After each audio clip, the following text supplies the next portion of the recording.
Hi అండి. Welcome to tasty food. Tasty ఫుడ్‌లో ఇవాళ నేను మీకు ఈజీ బ్రేక్‌ఫాస్ట్ రెసిపీని చూపించబోతున్నాను. ఇది బ్రేక్‌ఫాస్ట్ లాగానే కాకుండా స్నాక్‌గా కూడా తినేయొచ్చు. మరి ఈ రెసిపీని ఎలా ప్రిపేర్ చేసుకోవాలో చూద్దాం. రెసిపీ స్టార్ట్ చేసే ముందు మన ఛానల్‌ని కనుక ఎవరన్నా ఫస్ట్ టైమ్ చూసినట్టయితే సబ్స్క్రైబ్ చేసుకొని పక్కనే ఉన్న బెల్ ఐకాన్‌ని క్లిక్ చేయండి. ముందుగా 2 బంగాళదుంపల్ని ఉడకపెట్టుకొని దాన్ని స్మాష్ చేసుకోవాలి. ఇలా స్మాష్ చేసుకొని పక్కకు పెట్టుకోవాలి. ఇప్పుడు స్టవ్ మీద ఒక పాన్ పెట్టుకొని పాన్ హీట్ అయిన తర్వాత దాంట్లో 2 టేబుల్ స్పూన్ ఆయిల్ని యాడ్ చేసుకోవాలి. ఆయిల్ కాస్త హీట్ అయ్యాక దీంట్లో పావు టేబుల్ స్పూన్ జీలకర్ర, కట్ చేసుకొని పెట్టుకున్న పచ్చిమిర్చి, కట్ చేసుకొని పెట్టుకున్న ఆనియన్స్ని యాడ్ చేసుకొని ఆనియన్స్ని కాస్త గోలనివ్వాలి.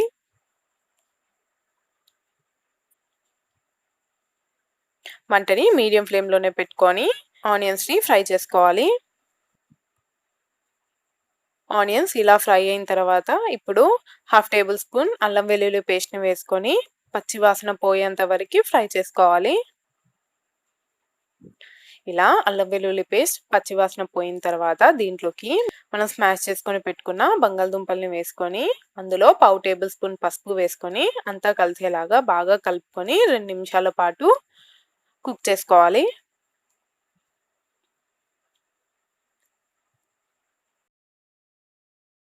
ఇప్పుడు దీంట్లోకి హాఫ్ టేబుల్ స్పూన్ కారం, రుచికి సరిపడినంత సాల్ట్ వేసుకొని కారం, ఉప్పు బంగాళదుంపకి పట్టేలాగా కలుపుకోవాలి.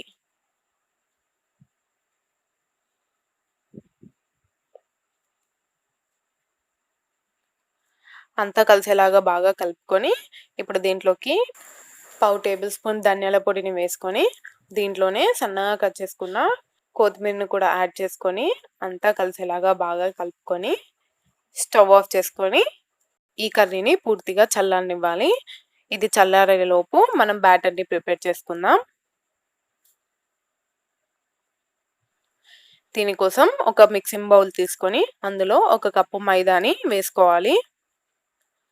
దీంట్లోకి కొద్దిగా సాల్ట్ని యాడ్ చేసుకొని అంతా కలిసేలాగా బాగా కలుపుకోవాలి.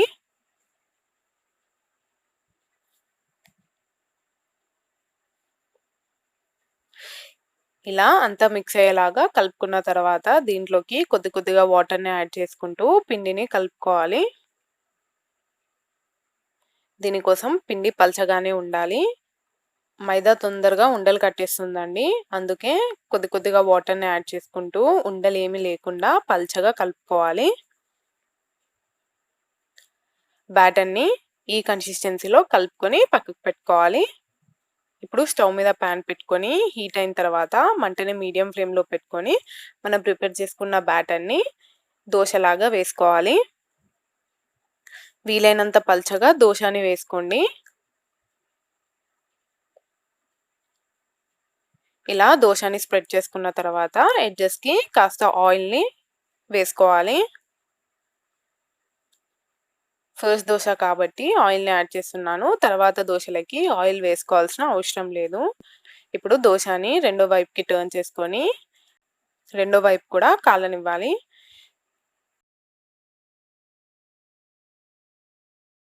ఇలా దోశ కాస్త కాలిన తర్వాత దీన్ని తీసుకొని ప్లేట్లోకి ట్రాన్స్ఫర్ చేసుకోండి. ఇదే విధంగా పిండిని మొత్తాన్ని కూడా దోశలు వేసుకొని పెట్టుకోండి. చూడండి ఇలా పల్చగా దోశల్ని వేసుకోవాలి. ఇప్పుడు మిగిలిన దోశల్ని పక్కకు పెట్టేసుకొని ఒక దోశని తీసుకొని దాని మధ్యలో మనం ప్రిపేర్ చేసుకున్న స్టఫింగ్ని పెట్టుకోవాలి.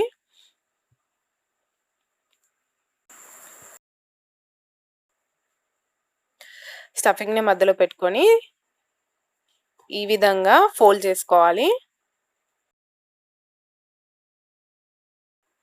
ఫోల్డ్ చేసుకునేటప్పుడు కాస్త ప్రెస్ చేస్తూ ఫోల్డ్ చేసుకోండి. అప్పుడు ఎడ్జెస్ అటాచ్ అవుతాయి.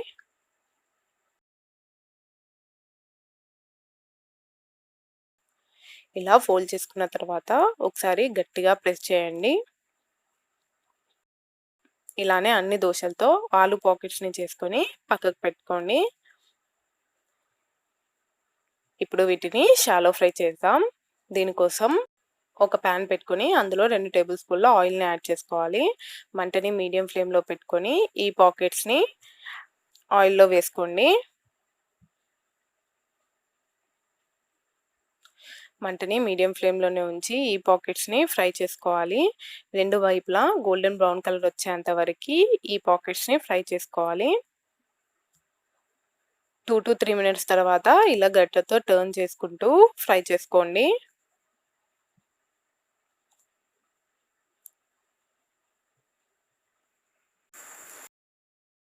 ఇలా గోల్డెన్ బ్రౌన్ కలర్ వచ్చాక వీటిని ఒక ప్లేట్‌లోకి ట్రాన్స్‌ఫర్ చేసుకోండి.